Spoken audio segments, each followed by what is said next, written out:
Hello, ladies and gentlemen. It's crunch time. Oh, there we go. Okay. It's crunch time. I want to make one final plea to Christians and sensible people everywhere. The election's tomorrow, and particularly if you live in a battleground state, I implore you to do what's best for the country, and please remember that we believe in redemption. Something somebody did decades ago.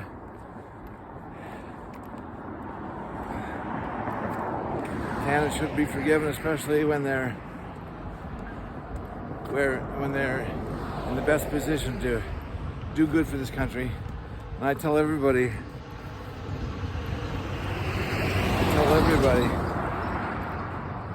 can God use an imperfect man to further his purposes? The answer is of course. That's all he has.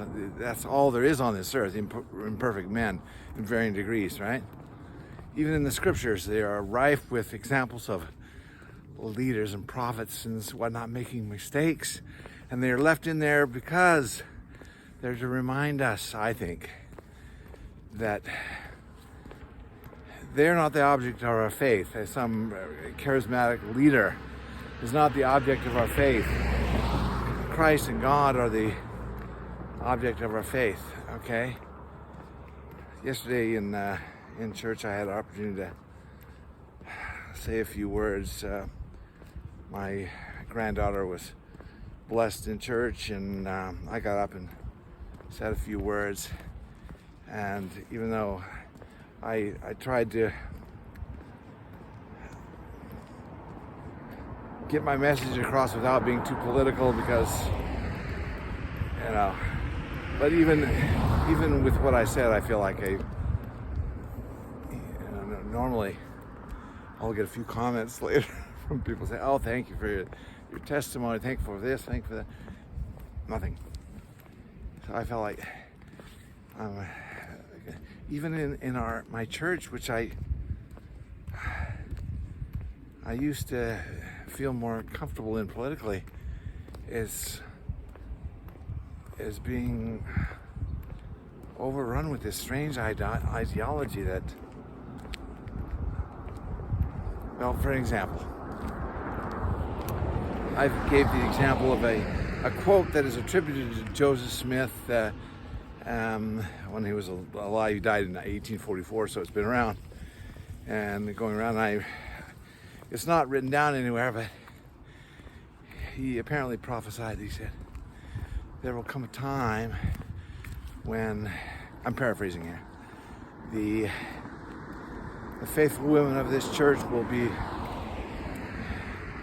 among the few women on this earth that will continue to want to have children and bring souls into this world. And as I sat there looking at my granddaughter, an infant, and two other infants that were being blessed that day, I said, there's one party, I didn't say this, but there's one party that wants to snuff out these lives, and it's in the name of women's health. And I go, wow. So I reminded him of this quote, and I said, and I didn't say this, but I felt like saying it. Even the Pope came out and said what they're proposing in the Democrat Party on just abortion alone is reason for not voting for them. They're the party of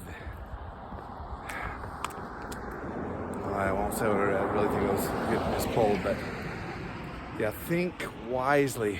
And I've heard stories from so many members of the church here in Utah, and I think in Utah we're safe. We're gonna put in Trump. I'm worried about our governor. I want a change in governor, but I don't know if we can pull that off. But to remind everybody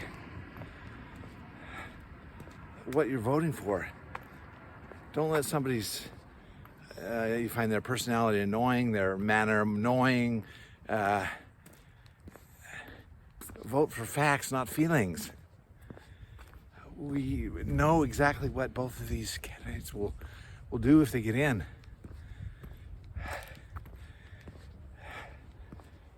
Okay, so there's no surprise here. There's no surprise here. So,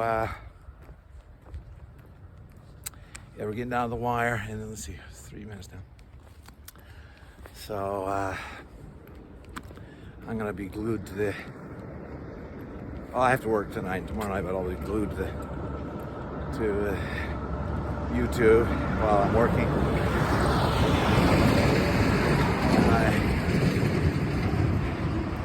I have a friend that wanted to wager me on this, and we settled on just a lunch, a lunch date. So I hope to be having lunch with him soon at this great pizzeria in Salt Lake City on his dime. But he said, well, let's agree on something.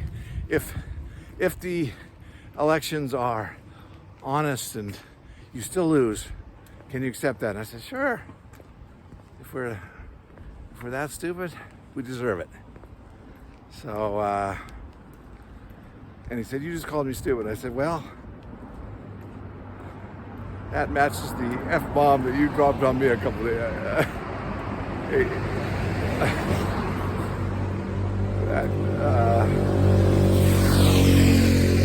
it's probably not as bad as what you have recently called me. But anyways, emotions are high. It's all good. I have thick skin.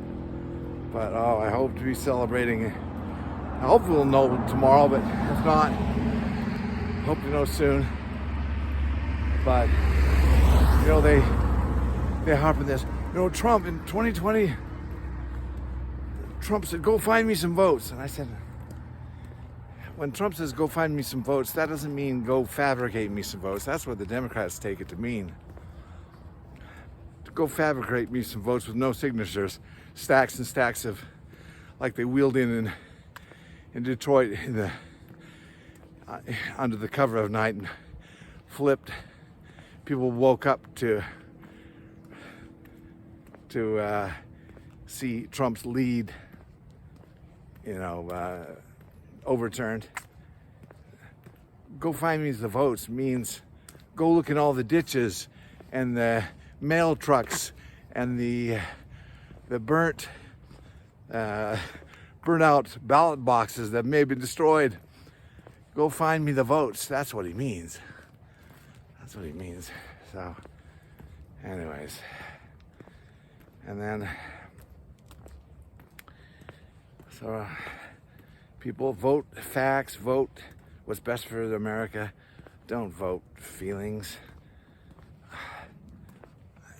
And so many, like, people of my parents' generation, or my friends' parents, are being taken in by this. No, we've got to vote for somebody who looks more like our bishop. Well, I'm sorry, there's no such a person. The other candidate has just as many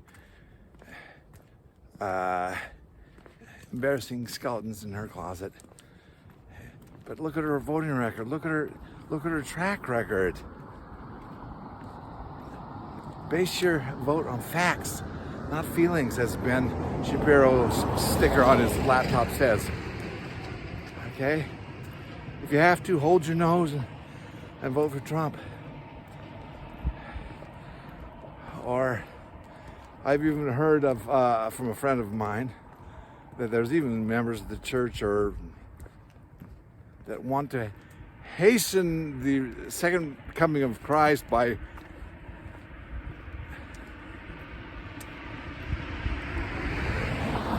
destroying this country, or some strange mental gymnastics that they go through to justify not voting for Trump. No, I can't do it. My conscience won't let me.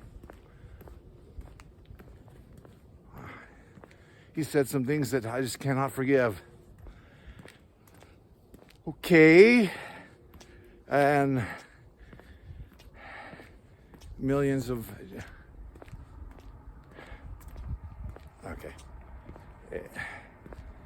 It means endless wars and more abortion and more senseless killing. It means an ideology. I got this meme today that I thought was just so... It said, one party that is for censorship and the control of misinformation believes that men can get pregnant. That's the party that wants to censor you, okay? They can't define what a woman is. They are,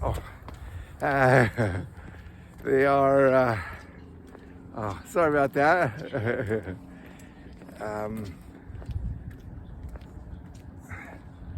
It's the party of drag queen hour in your kindergarten. It's the party of illicit sex acts in their children's books. It's the party of, your gender is fluid and you decide whether you're a boy or a girl or whatever. Okay, this is the party that wants to control misinformation. Really? Anyways, so it baffles the mind. It just baffles the mind what is going on today. So we're down to the wire. Hello, how you doing? And this is my final plea. Get out there and do what's best with the country. What kind of a country do you want to leave for your children, grandchildren? All right, thank you very much. Bye-bye.